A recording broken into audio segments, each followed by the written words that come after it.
Hello everyone, welcome to ऐसा lifestyle. कैसे हैं आप सब? गर्मी बहुत है, ज़्यादा से ज़्यादा पानी पीजिए, अपने आप को हाइड्रेट रखिए। आज के वीडियो में मैं आपके साथ शेयर करूंगी कि ड्यूरिंग प्रेगनेंसी मेरा लाइफस्टाइल कैसा है। क्लोथिंग, डाइट, ये सब कुछ इंक्लूडेड रहेगा इसके अंदर। और क्या क्या एक्टिविटीज़ मैं कर रही हूँ आजकल एक्स्ट्रा, सब कुछ इसी वीडियो में आपको मैं शेयर करूंगी। तो लास्ट तक ज़रूर जुड़े रहिए, वीडियो को कहीं पर भी स्किप मत कीजिए।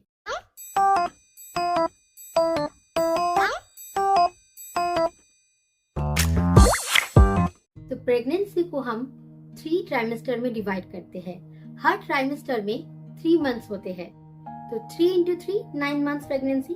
तो अभी मेरा 6 मंथ्स चल रहा है, दैट मीन्स सेकेंड ट्राइमेस्टर। तो जब से मेरा रिजल्ट पॉजिटिव आया है तब से लेकर अब तक मेरे लाइफस्टाइल में बहुत सारे चेंजेस आए हैं। Basically I am providing my unborn गर्भ संस्कार।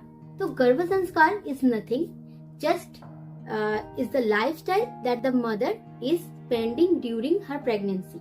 मतलब प्रेगनेंसी के दौरान एक मदर जो भी लाइफस्टाइल खुद लीड करती है और अपने बच्चों को जैसा लाइफस्टाइल दे रही है, उस प्रेगनेंसी के दौरान जो भी एक्टिविटीज कर रही है, जो खा रही है, पी रही है, सब कुछ गर्भ संस्कार ही होता है। अलग से कहीं जाकर कोई किताब खरीद के पढ़ना नहीं है। कुछ छोटी मोटी एक्टिविटीज है, कुछ चीजें हैं जो करना जरूरी है, वही सब कुछ मैं यहाँ पर मेंशन करूंगी कि क्या क्या मैं करती हूँ, क्या क्या करना चाहिए, ये सब कुछ। तो स्टार्टिंग करते हैं मेरे स्लीपिंग हैबिट से। बेसिकली पहले मैं बहुत ही लेट सोती थी, कभी कभी रात के 3 बजे 4 बजे, सुबह 5-6 तक कभी कभी जगती रहती थी।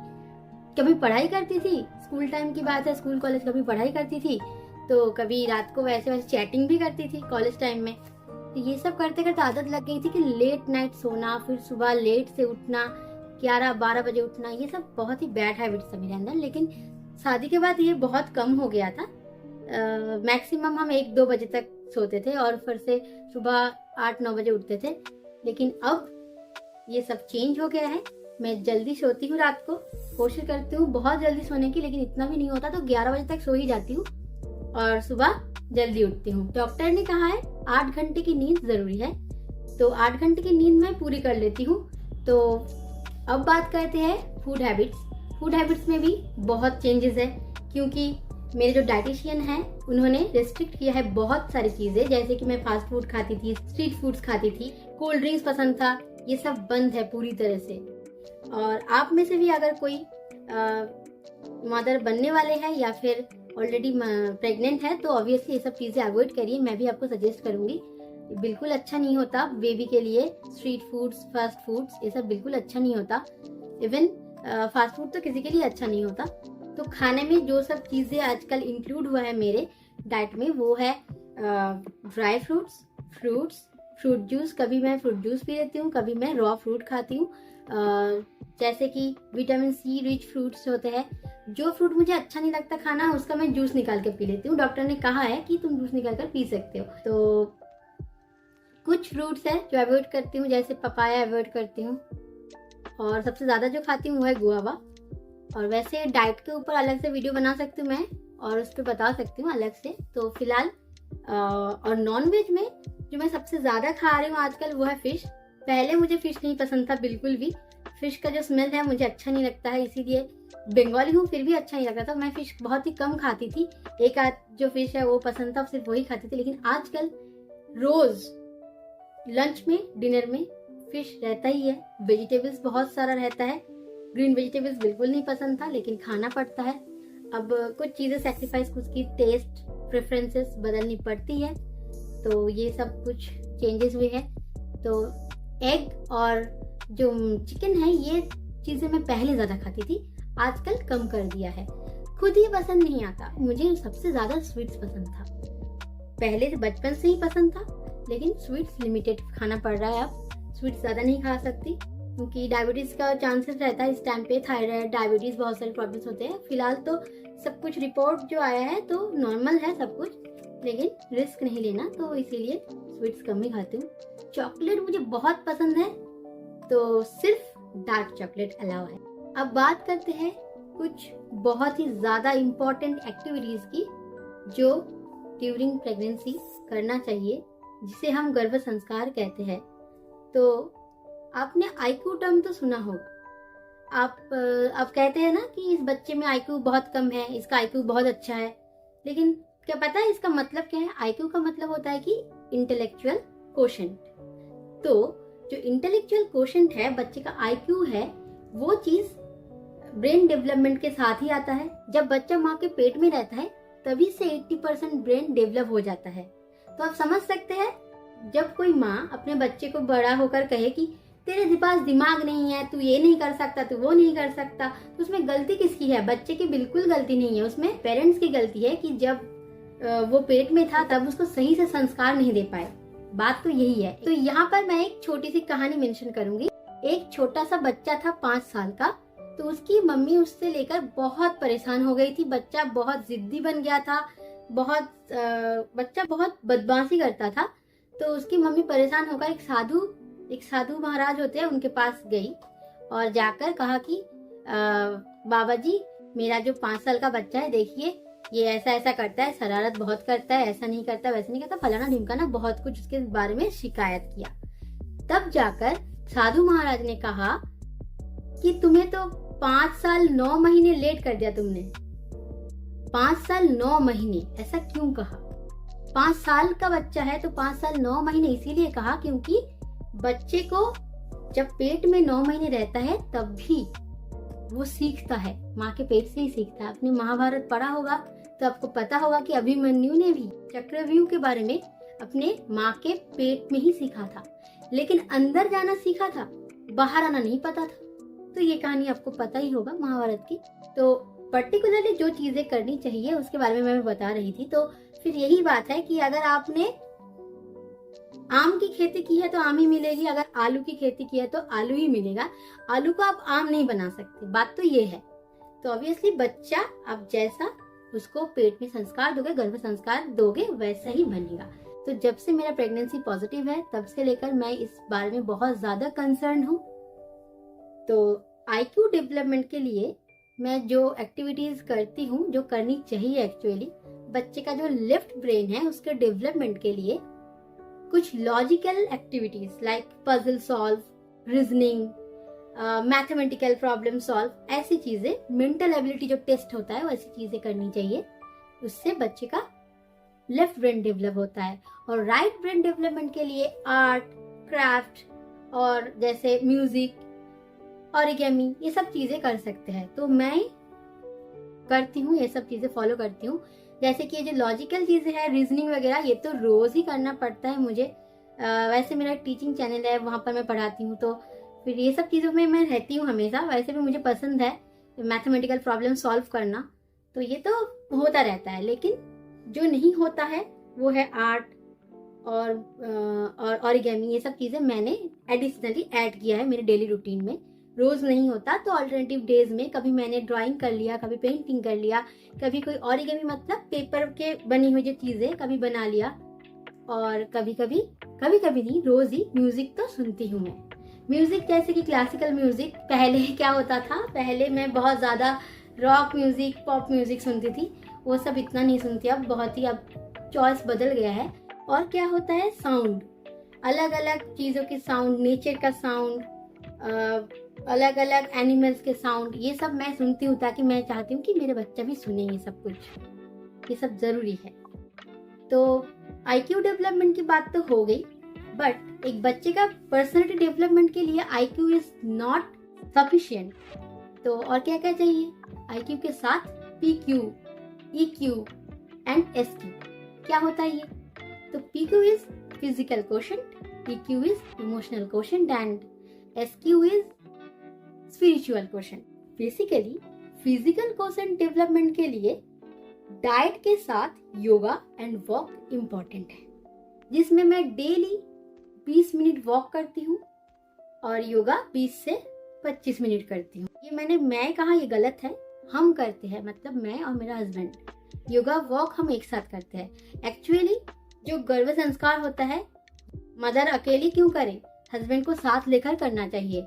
कुछ कुछ एक्टिविटीज है जो खुद करती हूँ, लेकिन मैक्सिमम एक्टिविटीज जैसे कि योगा करना, मेडिटेशन करना, वॉक करना, ये सब चीजें जहाँ पर पॉसिबल है हस्बैंड के साथ, वहां पर माता पिता दोनों मिलकर अगर वो एक्टिविटीज परफॉर्म करेंगे तो अच्छा रिजल्ट मिलेगा। तो इसीलिए 20 मिनट हम दोनों वॉक पे जाते हैं, उसके बाद वापस आते हैं, वापस आकर हम योगा करते हैं। तो ऐसे होता है फिजिकल क्वोशंट। उसके बाद इमोशनल क्वोशंट की बात करें तो उसके लिए सबसे इम्पोर्टेंट है गर्भ संवाद। गर्भ संवाद is talking to your baby. जब बच्चा पेट में है तो उससे बात करिए। आपको पता है प्रेग्नेंट है, आप खुश है, आप ये कर रहे हैं, वो कर रहे हैं, घूम रहे हैं, इधर जा रहे हैं, अगर आप नहीं भी कर रहे हैं तो आप बेड पे लेटे हैं, कुछ भी कर रहे हैं, लेकिन कितने मदर ऐसे हैं जो अपने बच्चे से बात करते होंगे, कुछ तो करते ही होंगे। तो ये चीज नहीं पता था पहले मुझे, जब मुझे पता चला इसके बारे में कि करना चाहिए, ये अच्छा प्रैक्टिस है, तो फिर मैं करना स्टार्ट कर दिया। और हर रोज रात को सोने से पहले, अगर दिन में नहीं पॉसिबल होता है तो रात को सोने से पहले एटलीस्ट 10 मिनट मैं अपने हस्बैंड को भी कहा है कि वो भी बात करे, वो भी करते हैं। क्योंकि ऐसा होता है कई बार नहीं, ऐसा ही होता है कि बच्चा जब से उनका हियरिंग पावर आ जाता है, वो तो आई डेवलप हो ही गया है ऑलरेडी, तो 5 मंथ्स कंप्लीट हो गया है, तो हियरिंग पावर और देखना, सुनना, स्वाद लेना, ये सब कुछ, स्मेलिंग, इवन स्मेलिंग, ये सब कुछ बच्चा फील कर पा रहा है, ये सभी सेंसेस उसका एक्टिवेट हो गया है। तो इसीलिए मैं अपने हस्बैंड को बोला है कि जब मैं भी बात करती हूँ आप भी बात करिए, तो वो भी बात करते हैं। इससे क्या होगा, जब वो इस दुनिया में आएगा तो फिर सबसे पहले वही आवाज सुनना चाहेगा, कि वही पर्सन को ढूंढेगा कि ये आवाज किसका था, तो उसी पर्सन को ढूंढेगा। इसीलिए हम दोनों गर्भ संवाद प्रैक्टिस करते हैं। और उसके बाद और क्या हो सकता है, और है स्टोरी टेलिंग। मैं खुद स्टोरी पढ़ लेती हूँ, सुन लेती हूँ, इवन मेरे हस्बैंड कभी कभी मुझे स्टोरी सुनाते हैं। ये चीजें भी इमोशनल क्वोशंट में आता है। तो इसके बाद स्पिरिचुअल क्वोशंट, जिसका जो स्पिरिचुअल बिलीफ है वो उस अकॉर्डिंग वर्क करेगा। जैसे मैं हिंदू हूँ तो फिर इसमें मैं क्या करती हूँ, भगवत गीता रीड करती हूँ। उसमें सबसे ज्यादा इम्पोर्टेंट है गर्भ गीता। और अगर आपका कोई और रिलीजन है तो फिर आप कुछ और ही रीड करेंगे, अपना रिलीजियस टेक्स्ट ही रीड करेंगे ऑब्वियसली। सबसे इम्पोर्टेंट होता है मंत्र चैंट करना। कोई भी मंत्र चैंट करिए, जैसे मैं तो ओम चैंट करती हूँ। Om chant is very very efficient. Om chant करना बहुत जरूरी है, बच्चा काम होगा, इससे बहुत ही कामनेस आएगा उसके अंदर। तो इसीलिए ओम चैंट करते हूँ, हम दोनों ही करते हैं, ओम चैंट करते हैं डेली। और उसके साथ अलग अलग मंत्र भी है, कभी कभी मैं वो मंत्र भी चैंट करती हूँ, वो अलग से वीडियो में बता सकती हूँ कि क्या क्या मंत्र, सिर्फ पर्टिकुलरली कौन से मंत्र अच्छे होते हैं। तो और क्या कर सकते हैं, मेडिटेशन सबसे ज्यादा जरूरी है। मेडिटेशन करना डेली, सुबह शाम अगर करना है करिए, 1 टाइम मिल रहा है तो 1 टाइम करिए। मैं तो 1 टाइम ही करती हूँ, ज्यादा नहीं होता तो 1 टाइम ही करती हूँ, शाम को ही करती हूँ। 10 से 15 मिनट मेडिटेशन करते हैं, हम दोनों ही करते हैं। तो ये इससे होता है क्या, स्पिरिचुअल क्वोशंट तो हो गया ना, चारों क्वोशंट, IQ, PQ, EQ और SQ, ये चारों क्वोशंट को मिलाकर जो बनता है कंप्लीट पर्सनैलिटी डेवलप होता है बच्चे में, वही होता है गर्भ संस्कार, और अलग से कुछ नहीं होता। तो छोटे मोटे जो हैबिट्स है, ये सब चीजें ही इम्पोर्टेंट है। इसको छोड़कर और भी बहुत सारी चीजें हैं जो चेंजेस है, जैसे मूवीज हम देखते थे पहले, वेब सीरीज देखते थे, लेकिन उसका जो जॉनरा था उसमें थ्रिलर, हॉरर, एडवेंचरस, और जैसे कि मर्डर मिस्ट्री मुझे बहुत पसंद है, उनको एक्शन पसंद है, तो हम दोनों ऐसे ही देखते थे, ये सब चीजें ही देखते थे। लेकिन अब ये सब चीजें बिल्कुल ही हमारे मतलब बकेट लिस्ट में नहीं है, आउट कर दिया इसको। और हम अब देखते हैं कि कॉमेडी देखते हैं, डिवोशनल देखते हैं, एनिमेशन देखते हैं, ये सब चीजें देखते हैं। तो एक और चीज होती है जो बेबी को बहुत ज्यादा इफेक्ट करता है, वो है कोई बुरी चीज देखना, सुनना या सोचना, इवन सोचना भी। तो मैं बहुत ज्यादा कोशिश करती हूँ कि मैं कोई बुरी चीज ना सोचूं, इवन ना देखूं, या फिर कभी कभी फोन कॉल करते करते उल्टी उल्टी चीजें आती है, तो मैंने सिर्फ स्पेसिफिक चैनल ही सब्सक्राइब करके रखा है कि वही चीजें देखूंगी, उल्टा पुल्टा इधर उधर की कुछ नहीं देखती हूँ।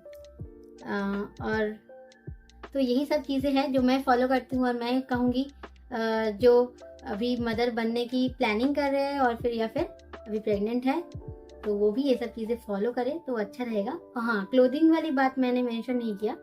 तो क्लोथिंग क्या होता है, एक हमारा एक सुपरस्टिशन है, या फिर ऑर्थोडॉक्स जो सोसाइटी है वहाँ पर पहले से चलता आ रहा है। ऐसे कहा जाता है कि पेटीकोट या फिर जो सलवार है, जो भी पजामा है, जो भी है, उसका जो नाड़ा है उसको कस के बांधिए, टाइट से बांधिए, वरना बच्चा ऊपर वाले पेट के ऊपर आ जाता है। ऐसा कुछ नहीं होता। बच्चा एमनियोटिक सैक के अंदर है, एमनियोटिक फ्लूइड के अंदर ही है, एमनियोटिक फ्लूइड में एमनियोटिक सैक के अंदर है। ऊपर कहाँ आ जाएगा, कहीं नहीं जाएगा।